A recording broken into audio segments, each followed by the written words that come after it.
dahil maraming nagkakasakit. At base sa mga report sa atin ng Manila Health Department, lalo na yung aking mga minamahal na lolo't lola, yung mga senior citizen natin. At bago magtagulan at bago umulan, ngayong umagang ito ay nais ko lamang batiin ang lahat ng nasa 7 ospital at mga health center at member ng BHW, BNS at ng Manila Health Department. Mukhang balita ko, sasaya kayo in the coming weeks. Baka naman. Baka naman. Because I don't know if you heard that your City Health Board already approved the release. Sabi nga ni Tom Jones ba o Engelbert? Please release me. I'm happy for you.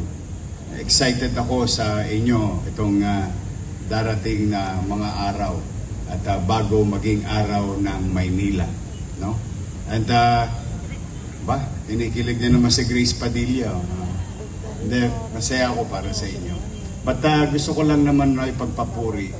Alam nyo, lagi tayo nagpa-flag ceremony.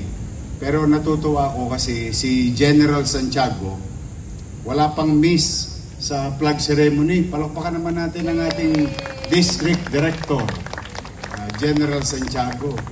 Lagi siyang sumasama sa atin at 10 ng kanyang mga kapulisyan or Manila Police District.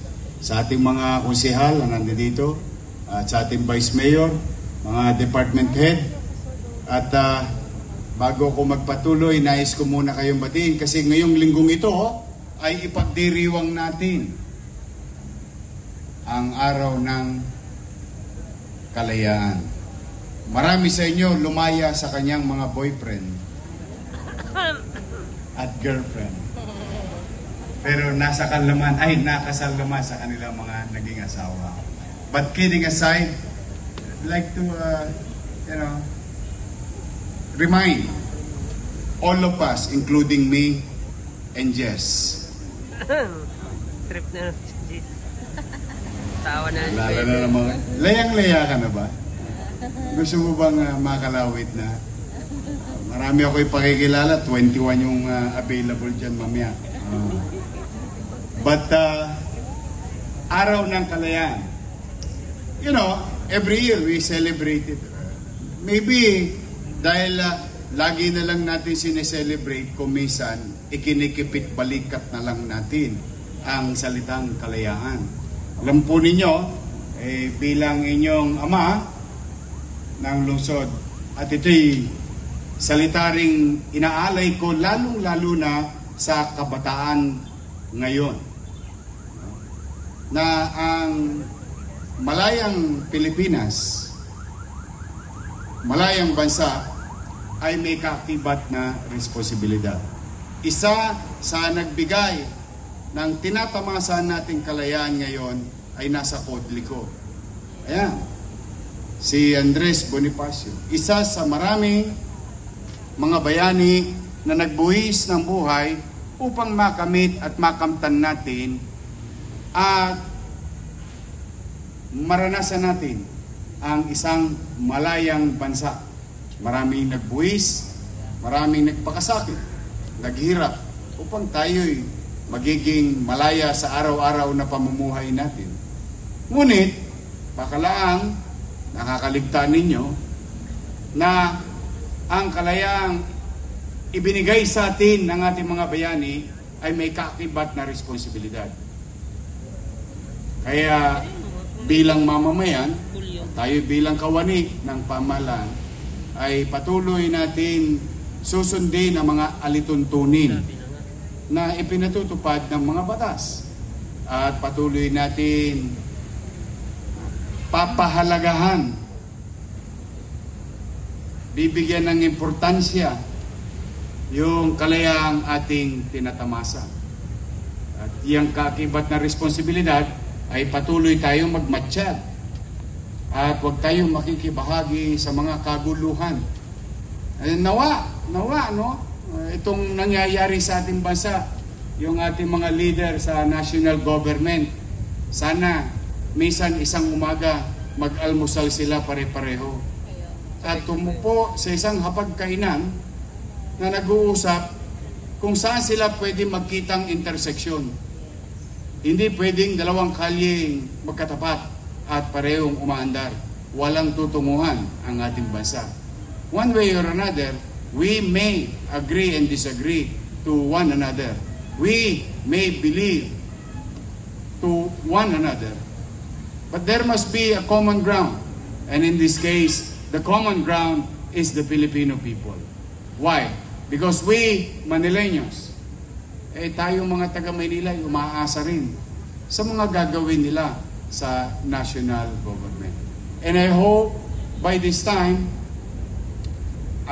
and we pray, help me pray to give them wisdom to set aside their, alam mo, siyempre minsan, alam mo yung magjowa, yung magkarelasyon, kahit mag-asawa, hindi naman perpekto ang pagsasama. May pagtatalo at pagkukulang sa isa't isa, ngunit at the end of the day, may commonality. And I hope by this time, sana makita nila na mas mahalaga ang obligasyon nila sa taong bayan kaysa sa obligasyon nila sa partido nila. We Manilans will suffer if institutions fail to deliver their obligations and responsibility to do their job na magbebenepisyo ang mamamayan. Patuloy tayong umaasa na liliwanag din ang kanilang isipan. Yan siguro maging mensahe natin sa pagdiriwang ng kalayaan. Maipaalala natin sa mga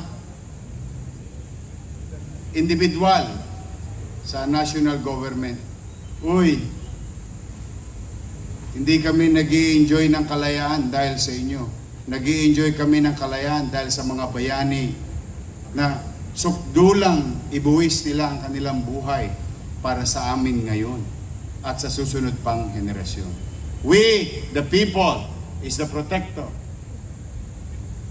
of that liberty or that rights. The right to live in peace, in harmony, and progress. Kaya pagdating ng araw, sana rin matuto tayo sa buhay, sa mga bagay o individual na inilalagay natin sa pamahalaan. Ito'y mga magagandang pagsubok sa buhay natin na nagaganap sapagkat magtuturo ito ng isang mabuting karanasan sa kalaunan na tayo'y maninimbang kung sino ba talaga ang mga dapat na ilalagay sa pamahalaan. I hope by this time, unti-unti tayo nagigising, no? Sa ating mga leader, kung ano ba talaga ang tunay nilang layunin nung sila'y humingi ng pagkakataong mailagay sa takdang pwesto.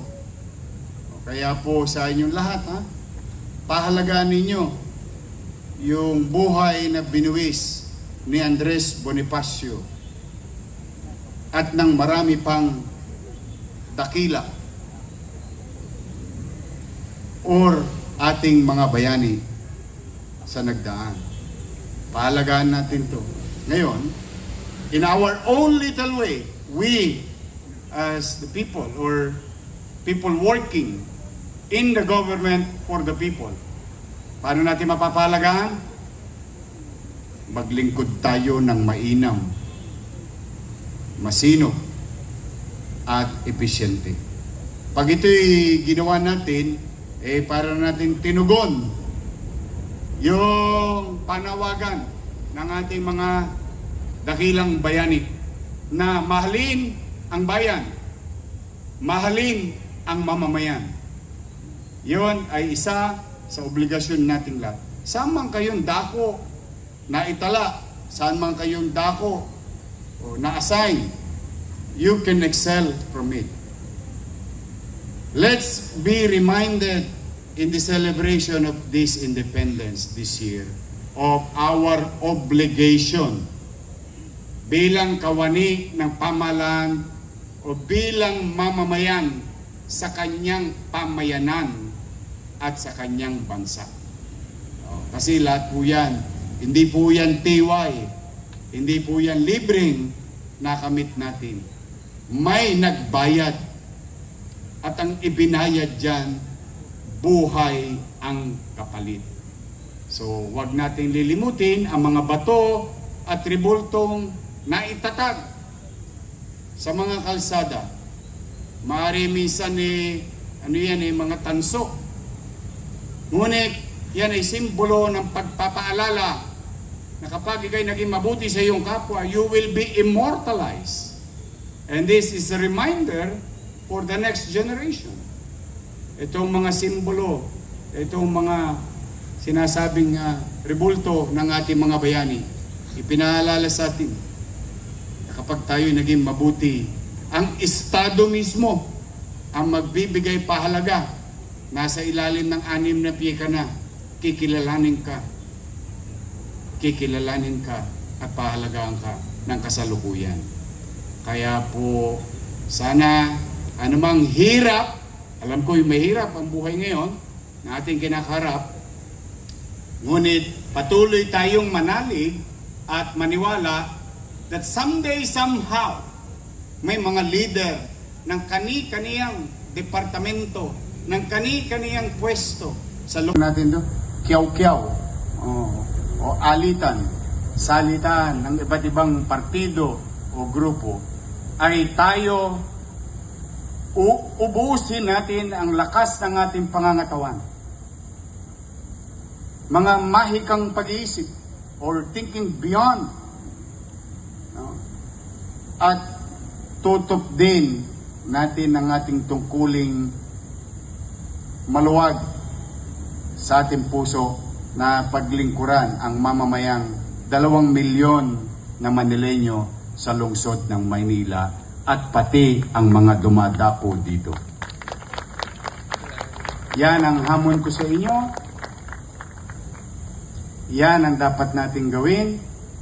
At yan ang ating gagawin. Hindi tayo makikisali. Chill-chill lang tayo. Sabi mo nga, 2 joints. Pag parang naiba, huwag mo isagad. 2 joints lang. Steady lang tayo sa Gedli. Paano yun? Ganon? Pareho lang. Kala ko, iba rin eh. Paano yung gilid? Yung Gedli. Yun, baligtad. I love you, Jess. Sinaligtad eh. Hindi sa kabila. Oo nga, no? Kapag pagaan ka ng umaga. So muli ngayong linggong ito, ang dalangin ko sa inyo, ay kayo maging malusog at laging ligtas. Laging ligtas. Habang tayo tumutupad sa ating tungkulin,